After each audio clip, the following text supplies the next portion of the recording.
Hey everybody, how's it going? This is the second of 3 videos. This one will be about logarithms, getting us ready for our test tomorrow on Math 2-3 compaction class. All right, so logarithms, one of the things you will be asked to do is to evaluate some logarithms. So here are a few, and they range in difficulty from pretty easy to maybe not so easy. This one here, you got to remember that a logarithm is always equal to an exponent.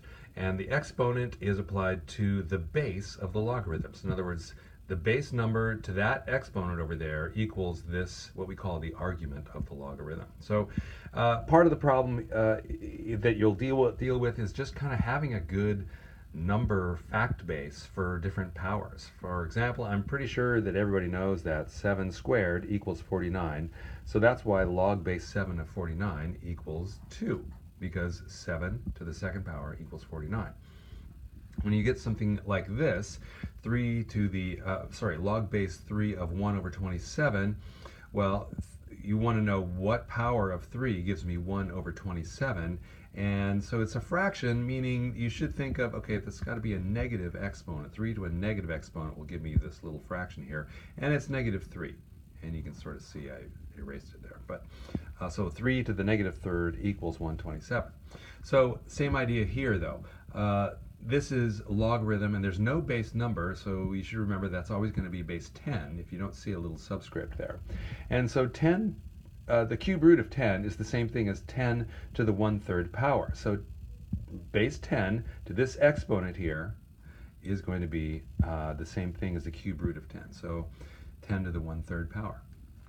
Now, I could make one that's a little bit trickier here, and sorry, I've already got the answer here, but you might have a problem like this. These show up in solving equations sometimes. So it's a good thing to be able to do. Log base 2 of 64 happens to equal 6. All right, so that top of the fraction there will be 6, and the bottom, log base 2 of 1/2, it's kind of like this problem here. This is going to be a negative exponent, and it's actually negative 1. So that just equals 6 over negative 1. So the result of all that is just negative 6. Okay? All right, so evaluating logarithms, that'll be on the test, a few problems like that. Also on the test, you'll be simplifying and expanding expressions with logarithms. So here's one where we're going to take this kind of long string of logarithms and try to simplify it down into a single logarithm. Okay, so we've got the power rule going on here, we've got the product rule because we're adding logs, and we've got the quotient rule. So pretty much this is the kitchen sink kind of a problem here. There's just about everything going on in it.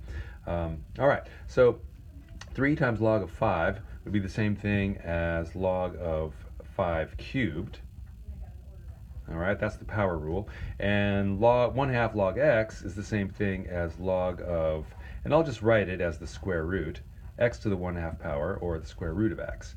I've got this, and then I'm subtracting, and then this is the product rule one more time.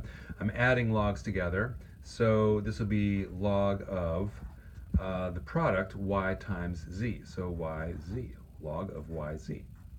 And that's being subtracted from these two things here. Well, product rule one more time.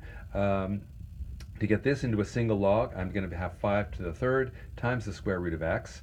And then the quotient rule here, finally, we'll apply that. That'll give me this argument here will be a denominator of the fraction. So this whole thing simplifies into one single logarithm of a quotient of a fraction, and the numerator will be 5 to the third and the times the square root of x, and then the denominator will just be yz, and there you go. So that's how you'd write that as a single logarithm. Okay, so take note, your goal is to get just one logarithm of that whole expression. Okay, now to do the reverse, we're just going to basically kind of back that process up. Here's another log of a fraction, and we're going to break it up as much as we can. So you can see that it's a fraction, so you're going to have some stuff being subtracted, and there's some products here on the top and the bottom, so all of that stuff will be get as much as possible. So the first thing you see here is square root of 3 times a. Well, as we said, square root is the same thing as raising to the 1/2 power. So I'm going to think of this as 1/2 times the log of 3a. Okay? And that is a product, so we'll have to split this up. But just to kind of take it one step at a time here.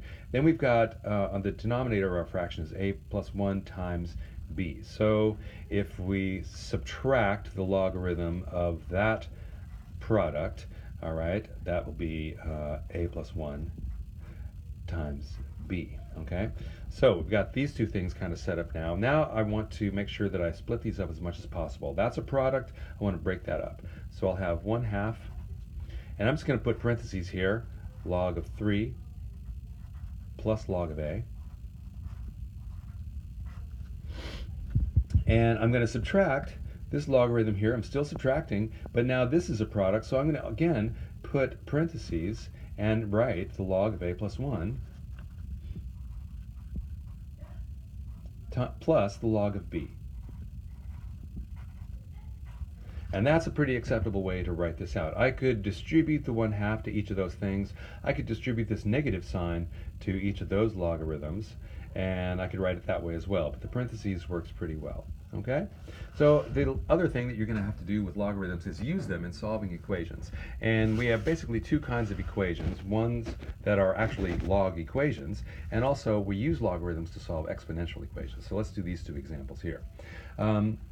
So there's more than one way to do this, but what I'm going to do is I'm going to move this exponent over here to this x minus 1 argument and think of it that way first. So log base 3 of x minus 1 squared equals 3.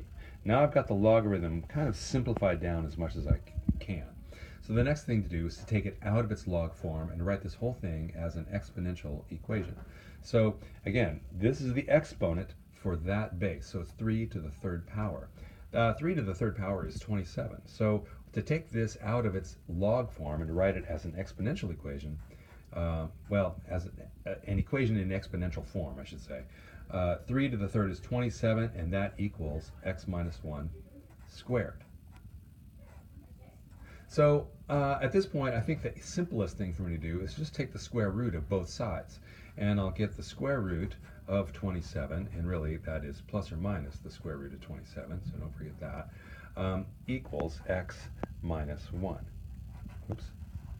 Okay, and then finally, to get x by itself, I'll just add 1 to both sides, so it's 1 plus or minus the square root of 27. Now, one note here, just to be mathematically honest with you, it looks like there's two different answers, one plus root 27 and one minus root 27.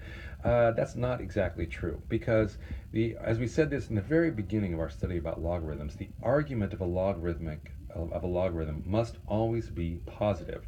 So I can't actually let x equal 1 minus the square root of 27, because that would give me a negative result. And so this expression right here has to be positive. Really the only answer for this equation is x equals 1 plus the square root of 27. And that's it. There's only one solution to that. Okay? Going over here to this exponential equation, I'm going to use logarithms to solve for the exponent by taking the log of both sides.